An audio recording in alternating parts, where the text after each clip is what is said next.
बंधुओं, बहुत बहुत स्वागत है आपका। आज कुछ आपके कुछ मेरे इस पल को मेरी लिखी कविता के साथ जोड़ते हैं। आइए पढ़कर सुनाता हूँ आपको मैंने इस कविता में क्या लिखा है।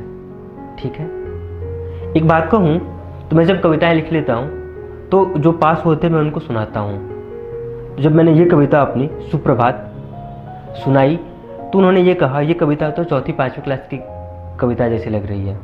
उस समय मैंने एक बात सोचा कि कविता चौथी क्लास की हो या पाँचवीं की या स्नातक की या उससे आगे की, जो मैं कहना चाह रहा हूँ कितना बेहतर कह पा रहा हूँ, जो मैं लिखना चाह रहा हूँ मेरा प्रयास कितना बेहतर है, और अगर मेरी कविता से किसी को कुछ लाभ हो रहा है तो कितना लाभ हो रहा है, इस पर मैं कितना खरा उतर रहा हूँ, ये फ़र्क पड़ता है। ठीक है, तो आइए आपको कितना फ़र्क पड़ता है पढ़कर सुनाता हूँ आपको, तो ज़रूर बताइएगा।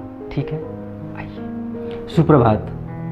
सूरज की, हालांकि ये वीडियो रात में जाएगी, ठीक है, तो आप एक बार अगले दिन भी सुन लीजिएगा सुबह सुबह। सूरज की प्रभात किरणों को ढोते पंछी पंख पसारे, उठो उठो है मनु के वंशज, भोर भई अलबेला न्यारी। ये कौन बोल रहा है? पंछी बोल रही है।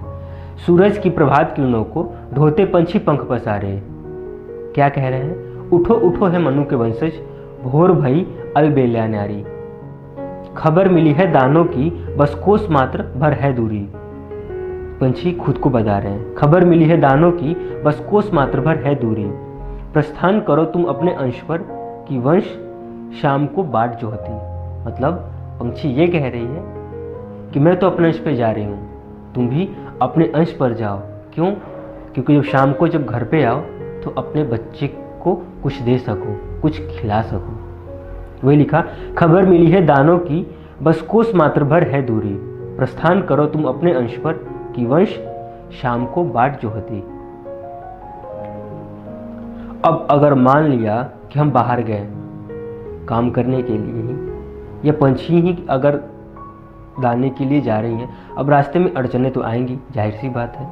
तो उस पर मैंने लिखा, कांटों को फूलों की सेज बूझकर शाश्वत रखना स्वचरित्र का, जो कि रखना होता है, जो कि लोग नहीं रख पाते हैं। कांटों को फूलों की सेज बूझकर शाश्वत रखना स्वचरित्र का, कौशल विवेक तन आत्मा पर दूजा ना कोई बसने पाए। कौशल विवेक तन आत्मा पर दूजा ना कोई बसने पाए। और कविता की अंतिम पंक्ति, उठो उठो है मनु के वंशज, तम त्याग परित्याग करो आलस का, परित्याग करो आलस का। कैसे लगी आपको मेरी लिखी कविता सुप्रभात? ज़रूर बताइए कमेंट में, इंतज़ार है आपके कमेंट का, और बताइएगा ज़रूर। लेकिन ठीक है, तब तक आपका बहुत बहुत धन्यवाद, बहुत बहुत आभार आपका।